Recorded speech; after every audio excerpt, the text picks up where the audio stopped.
Next up on the agenda is a session titled Electronic Case Reporting for Tribes, Tribal Epidemiology Centers, and Urban Indian Organizations. This session will explore how tribes, TECs, and UIOs can use electronic case reporting to improve data access, apply data to real-time public health decisions, and increase tribal data sovereignty. Our speakers for this session are from the NIHB and the National Council of Urban Indian Health, or NCUI. Sophie Simbajwe, I'm hoping I say that right, is Public Health Policy and Programs Project Lead at NIBH. Micah Grant Hunthorpe is Public Health Project Coordinator at NCUI. And then lastly, River Carroll, who is, I got to say this right, Cheyenne Arapaho, thank you, is Policy and Communications Associate at NCUI. So please welcome Sophie, Micah, and River.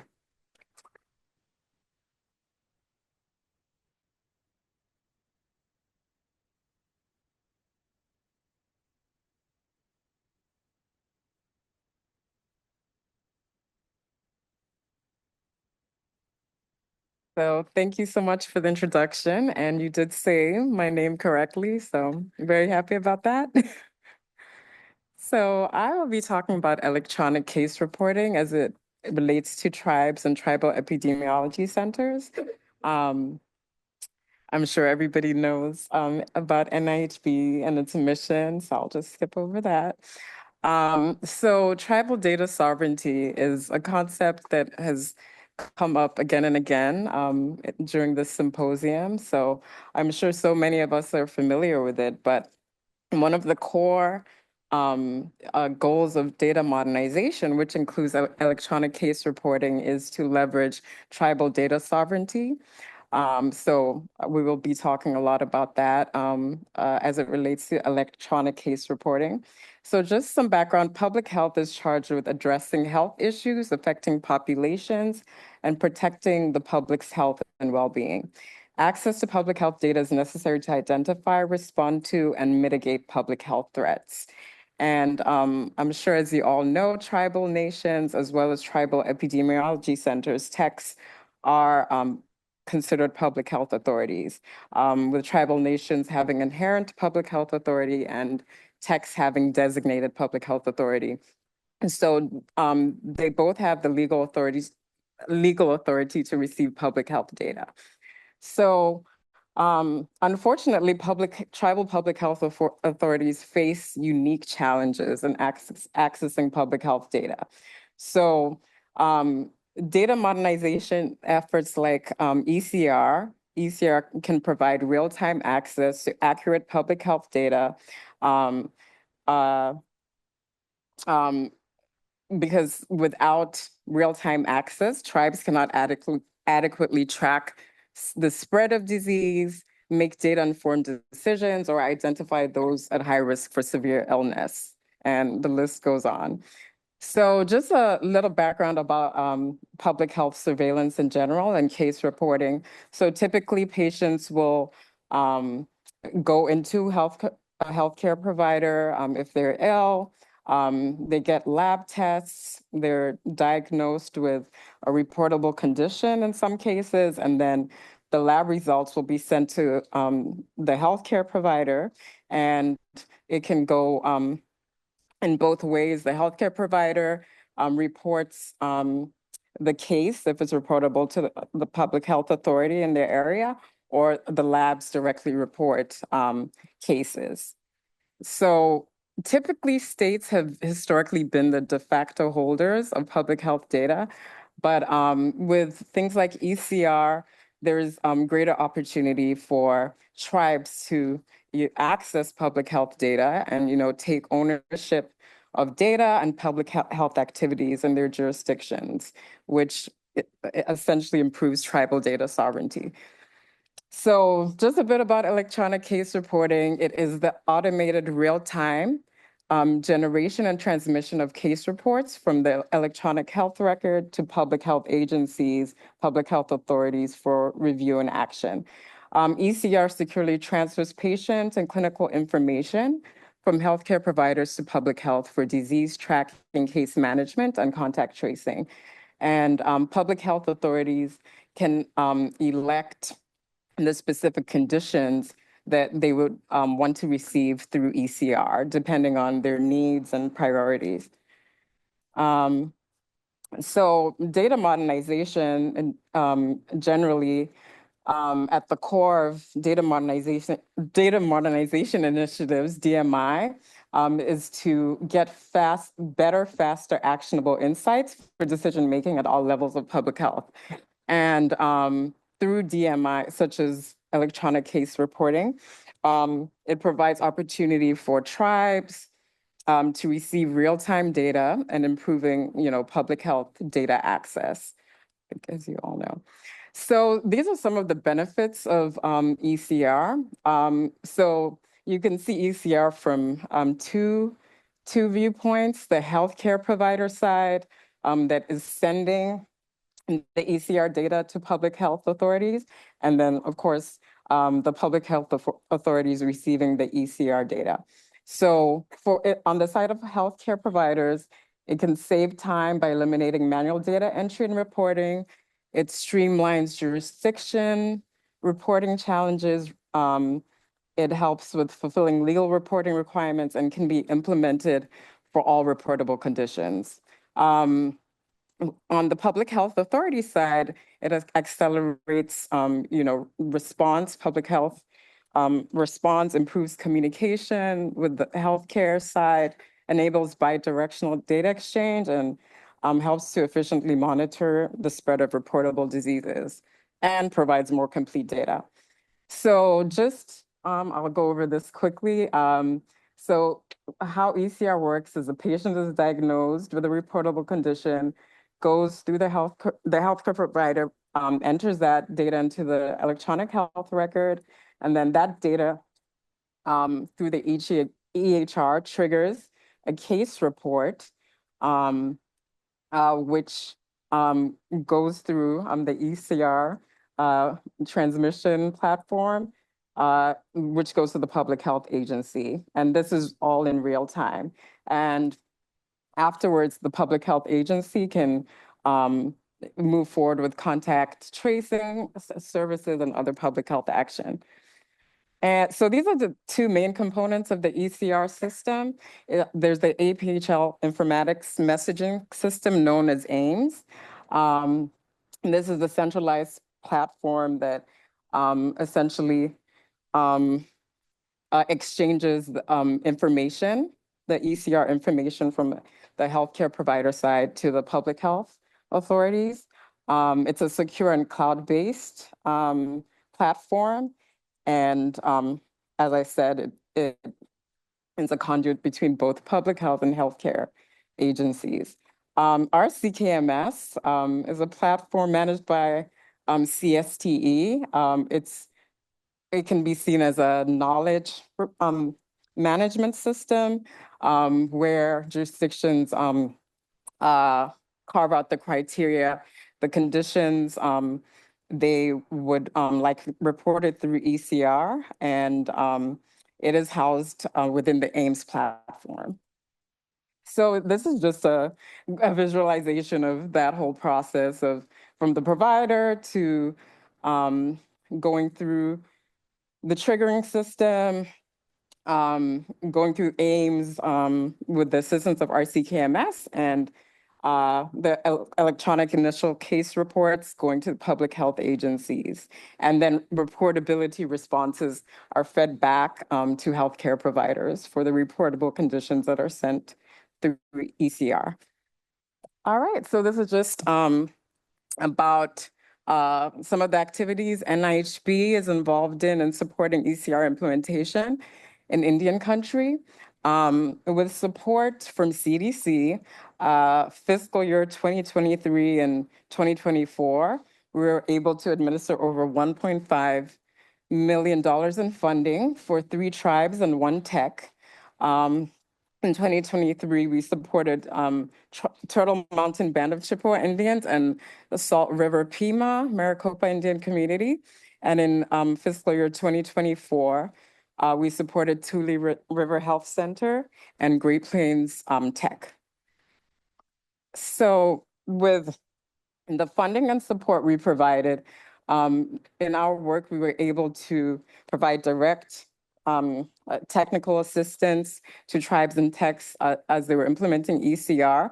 And through that process, we were able to evaluate the tribal eCR implementation by going through key informant interviews with our sub-awardees, which informed an eCR roadmap that we developed, which is an eCR implementation guide that we recently published for tribes and tribal epidemiology centers interested in implementing eCR. So as you can see, I think there was a poster session where we focus on the eCR roadmap, and many of you are probably familiar with or looked through the eCR roadmap, hopefully. And the goal of the eCR roadmap is to make eCR connections more accessible to tribes and techs by clearly outlining steps to achieve an eCR connection. The eCR roadmap outlines challenges tribes and techs may face in connecting to eCR, and it shares resources and best practices from some of the evaluation and work that we've done with tribes and techs. And it also provides resources and language for tribes and techs to advocate for their own legal right to access public health data. So this is just a quick visual overview of the mapping of eCR implementation, the steps that are involved, things to consider. I just want to emphasize that it is not by any means a linear process. So because it's step one or step three over here doesn't mean it will necessarily happen in that order. But public health authority designation for whatever entity is implementing eCR is important to establish before any of the other pieces can come together. And if there are any questions about this, please feel free to ask afterwards. And then, okay, next steps for NIHB.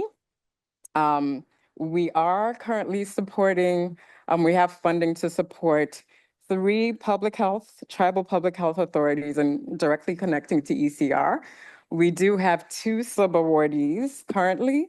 We are hoping to get more applicants, particularly for our second category of funding, which is to leverage state local partnerships with tribes in using currently data that is in state or local surveillance systems that could be shared with tribes or may already be shared with tribes to use that data for whatever their needs and priorities are in the tribal framework. So there's a lot of opportunity there. The projects in that category of funding can go in many different directions, but we so far have not gotten any applicants in that area. So please apply if it seems like there's an opportunity there for you. And then in partnership with McCooey, we are supporting urban Indian health organizations and connecting to eCR through electronic health records. And my colleagues at NICUI will be discussing that further. And we're planning 2 supplements for the eCR roadmap, hopefully in the very near future. The first would be a guide for tribes and techs for developing or leveraging eCR data that currently exists that state and local health departments are already receiving, and creating formal data partnerships in that way. And then a guide that involves urban Indian organizations and their connection on the healthcare side to eCR. And these are resources, our roadmap. Okay, thank you. And I will hand it over to our NICUI colleagues.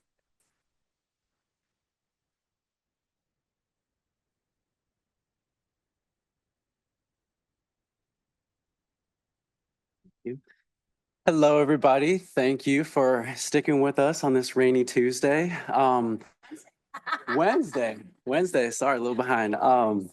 Thank you.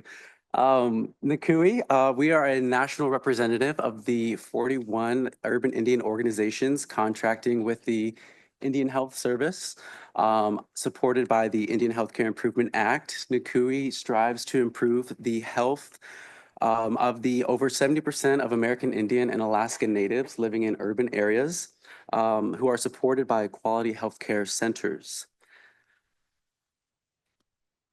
Our agenda here today is we're going to start with our little implementation process, a kind of summary of what we've got going on, the challenges we experienced, our successes, our next steps, and then tossing it back to you all for some questions. So how we started, this project began when the QE entered into a cooperative agreement with the CDC to support the capacity of UIOs to engage in eCR. This was a small project with a 5-year plan to support a UIO capacity in different ways. Over the course of the 3-year agreement, NCUI worked with 6 different UIOs to connect their EHRs to the AIMS platform. And in year 1 of the project, NCUI worked with IHS to review the list of UIO EHRs and identify the target UIOs that we felt were most eligible for the eCR connection. Any UIO that was using RPMS was not eligible for the project. And after identifying and targeting several UIOs, we wound up working with these 3 UIOs, Bakersfield American Indian Health Project in California, the Fresno American Indian Health Project in California, and the Hunter Health in Wichita, Kansas.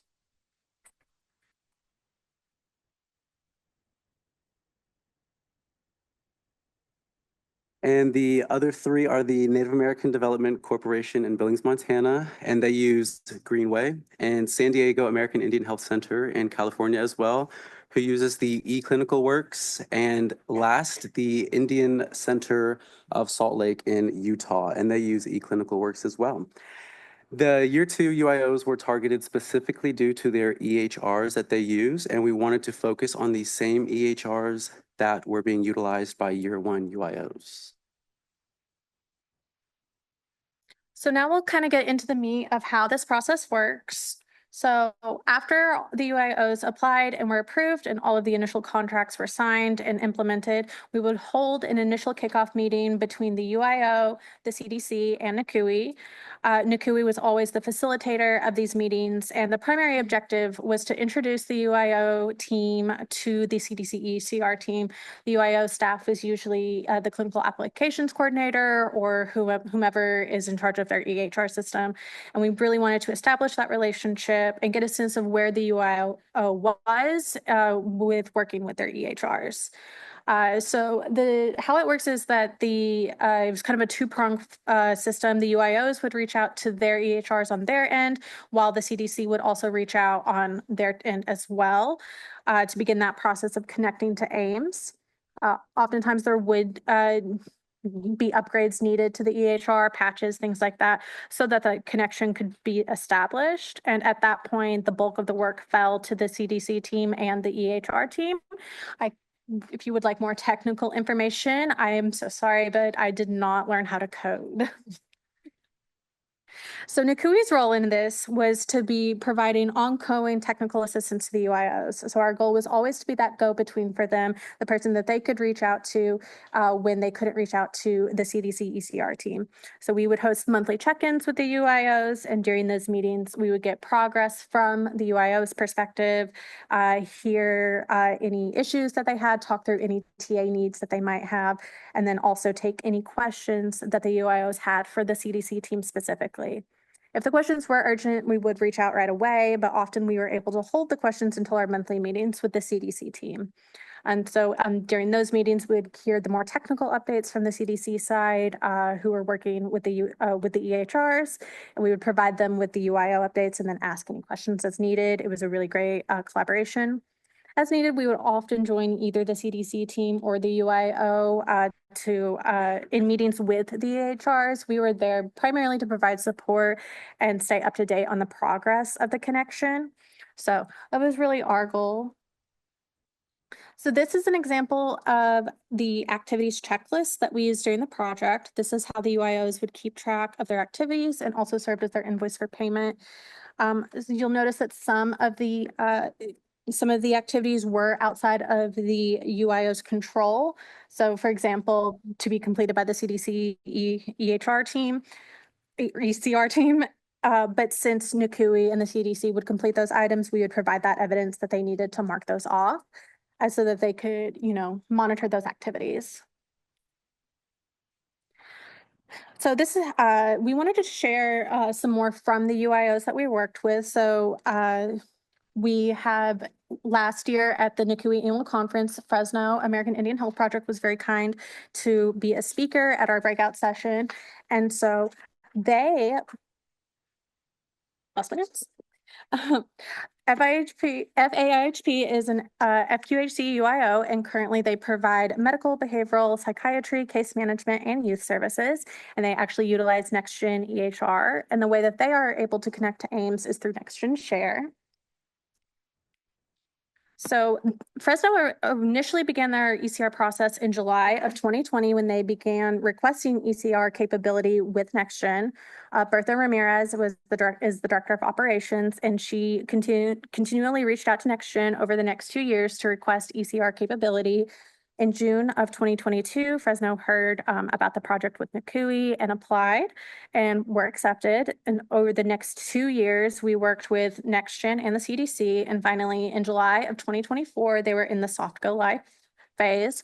The soft go live phase is what it's called when the ECR connection is functioning, but they're still testing the reports to monitor for any errors or necessary fixes.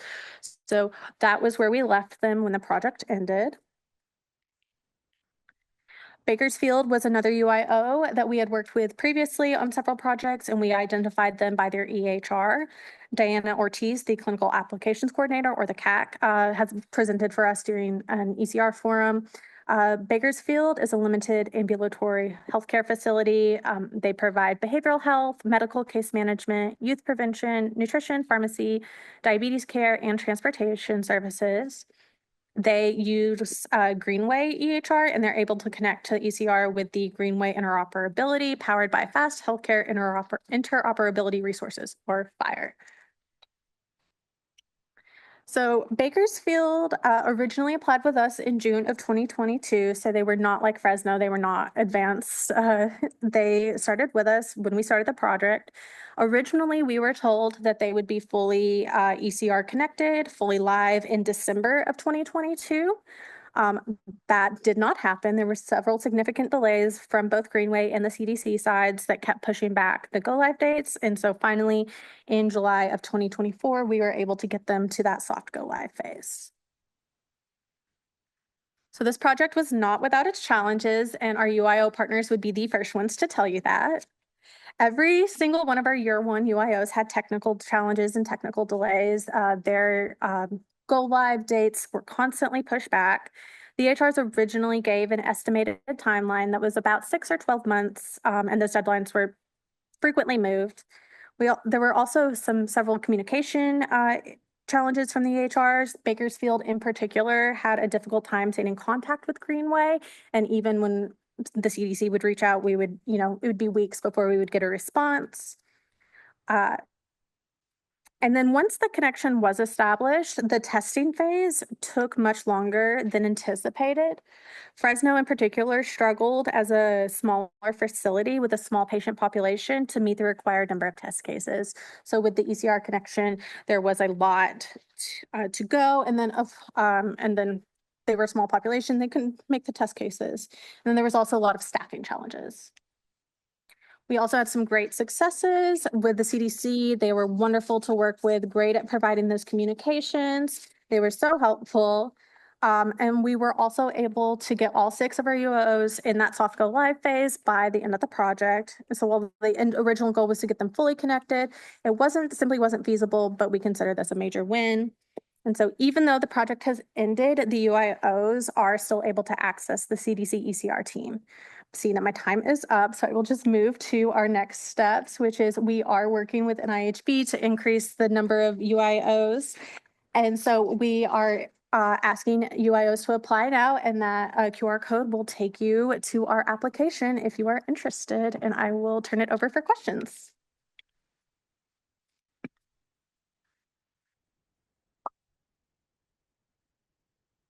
We probably have time for maybe one or two questions. Want to open up to questions before I ask any, if anyone in the room has questions? Hey. Hi, this is for the Tribal ECR project.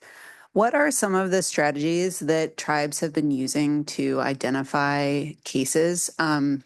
Because, like traditionally we've focused on residents in like a county or a state, but that's not always so simple for tribes. And I'm just curious.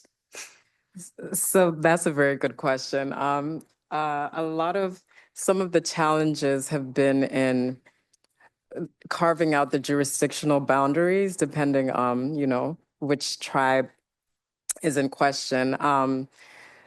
In some cases, it's much more clear cut if, zip codes are, neatly within tribal boundaries.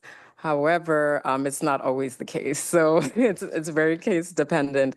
And particularly with tribal epicenters, I think that's when it gets a lot more complicated. So yeah, that's usually, I think, where a lot of conversation needs to happen between, tribal council, the public health departments or whoever's implementing ECR, and also legal. They also like policy and legal considerations. And yeah, and as far as our CKMS is concerned, it's zip code based. So, it really caters to, state reporting. So, those are some of the challenges because with tribal jurisdictions, it's just not cut and dry.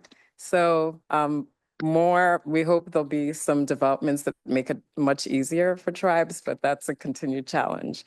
And Sarah, who works with me, may have like further input in the area. No, I think that was really good. There's some conversations about tribal affiliation being a field, but for the time being, it's if your zip code's cut and dry, you get all the cases for that zip code as long as they're being reported in. You heard that also it depends on the EHR being onboarded as well. So there's a lot of complications. Even if there's that legal requirement, any EHRs that aren't connected still won't report in. Tribal affiliation will have to be a discussion because as of right now, there's different ways that some tribes have done this where they receive some of the local data. Sharing zip code should not keep a tribe from receiving data. They have the right, the same way the local has the right to receive it all. And then we'll have to do some sort of matching to determine which data is theirs and remove the data that is not within their jurisdiction.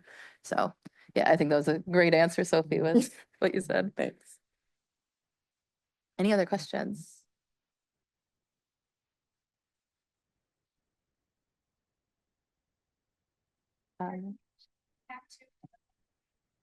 Oh, yeah. Yeah, of course. You want the Nikui QR code? This one? There, yeah. Okay, if there's no other questions, I have a question. So you can see how this all connects, right? You have to connect on both sides. Your healthcare systems need to be connected and your public health systems need to be connected for ECR to have the biggest impact.